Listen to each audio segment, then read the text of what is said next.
हास्यजत्रेच्या मंचावरच्या 2 गोष्टी तुला सांगायच्यात. एक तर लक्षात राहिलेला ओरडा, जो जबरदस्त ओरडा होता आणि लक्षात राहिलेलं कौतुक, जे खूप गोड कौतुक होतं.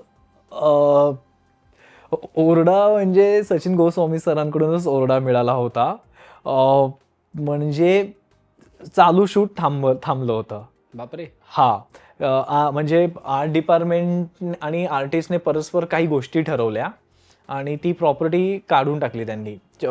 प्रॉपर्टी जी आपण यूज करतो आणि त्याची मला कल्पना नव्हती. आणि ते शूट चालू झालं, स्किट चालू झालं आणि सडन ते दिसलं नाही.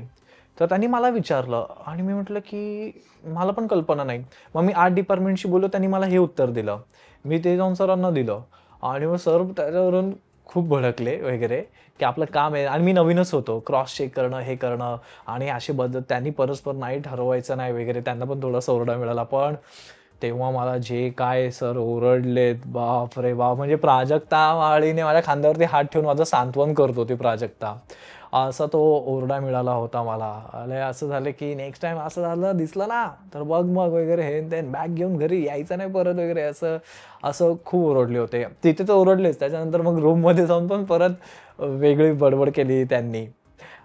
तर त्यामुळे त्या दिवशी तर मी जेवलो नाही, झोपलो नाही. म्हणजे तो खूप असं इतकं वाईट वाटलं मला, इतकं रडू आलं ना मला खूप, खूप, खूप, की सगळ्यांसमोर पूर्ण स्टुडिओमध्ये मला तो ओरडा मिळाला होता. मी पहिल्यांदाच सांगतोय, मी कधी बोललो नव्हतो. पण ठीक आहे, तो कामाचा ओरडा होता, जो मी पॉझिटिव्हली घेतला, की माझं काम चांगलं व्हावं. त्याच्यामुळे तो ओरडा होता. मी त्या पॉइंट ऑफ व्ह्यूने ते नंतर घेतला. पण तो विचार डोक्यात येईपर्यंत तो जो मधला होता प्रवास, त्यांनी ओरडण्यापासून माझं रडण्यापर्यंत, तो डेंजरस होता.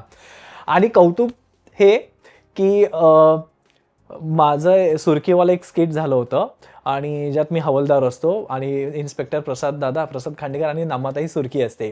ते स्किट, तो माझा परफॉर्मन्स खूप चांगला झाला होता आणि जसे गोस्वामी सर मला ओरडले, तसंच गोस्वामी सरांनी स्टेजवरती येऊन मला एवढी मोठी डेअरी मिल्क दिली. क्या बात है! हां.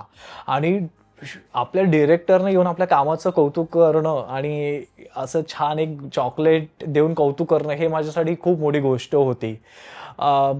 आणि त्याच्यानंतर आम्ही लॉकडाऊनमध्ये दमनला गेलो होतो आणि ना, जे मी असिस्टंट डिरेक्टर होतो. आमची डिरेक्शन डिपार्टमेंटची टीम होती, पण बनेचे वडील पॉझिटिव्ह होते, विनायकचे आईवडील तो पॉझिटिव्ह होता आणि अजून एक मुकेश नावाचा होता एडी, त्याला नागिण झाली होती, तो कोणीच नाही. मग नंतर प्रवासाला निघाल्यानं लक्षात आलं की मी एकटाच आहे असिस्टंट आणि सरांचा मुलगा पार्थेश गोस्वामी सरांचा तो होता आणि माझ्या पोटात खूप गोळा आला होता वगैरे. आणि पहिलं शेड्यूल आमचं झालं आणि जागा नवीन होती. एका बेनिक्वेट हॉलचा आम्ही स्टुडिओ केला होता आणि सगळ्यात शेवटी मी गेलो. सगळं पॅकअप करून खालीच जेवायला गेलो आणि सगळे जेवत होते आणि मी पण ताटबीट घेतलं आणि मला सरांनी आवाज दिला की तुला विराज इकडे ये. मी प्रचंड घाबरलो. मी म्हटलं पार्थेश तू पण चल. तो म्हणाला नाही, तुला बोलवलंय पप्पांनी, तू जा वरून. आणि मी गेलो.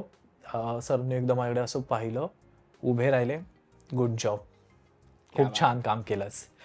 तो एक ओरडल्याचा दिवस, ते मॅनेजमेंट चुकली ते आणि कट्टू एक कोर्स अनुभवी सगळे नसताना आपण. आणि म्हाताऱ्याचा रोल पहिल्यांदा केला होता. स्किट झाल्या समीर दादांनी धावत येऊन मिठी मारली होती. क्या बात है! तो एक मुवमेंट खूप छान होती. त्याच्यानंतर पहिल्यांदा प्रसाद ओक सरांनी, सई मॅमनी कौतुक केलं होतं कामाचं आणि त्यानंतर प्राजक्ता माळी, सगळ्यांनीच कौतुक केलं. तो खूप भारी दिवस होता.